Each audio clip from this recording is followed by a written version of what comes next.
In today's video, I'm going to teach you how to create a subcategory for products and make sure it appears correctly in your shop. To get started, open your products section and then go into categories. This is the area where you organize your store's product structure, and it's important to set things up in the right order so your categories display properly and stay easy for customers to browse. The first thing you need to do is create your main category, also called the parent category. If the main category you want already exists, you can simply use that.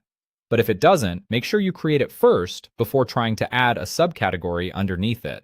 This matters because a subcategory must be linked to a parent in order to be nested correctly in your store.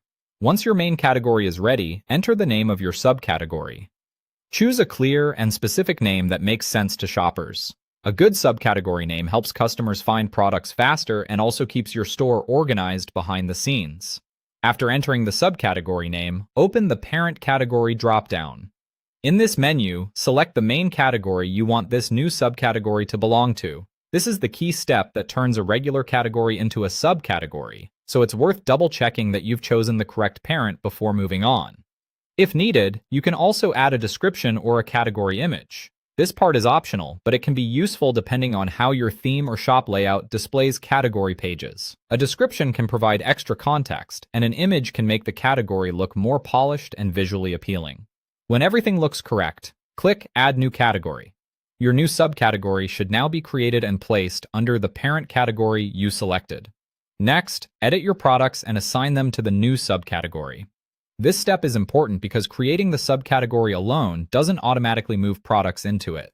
You'll need to update the relevant items so they're linked to the correct category structure. Finally, visit your shop and confirm that the category structure appears the way you expect. Check that the subcategory is nested under the right parent category and that the assigned products are showing up correctly. If anything looks off, go back and review the parent selection or product assignments. That's it. Once this is set up correctly, your store will be easier to navigate, and your customers will have a smoother shopping experience.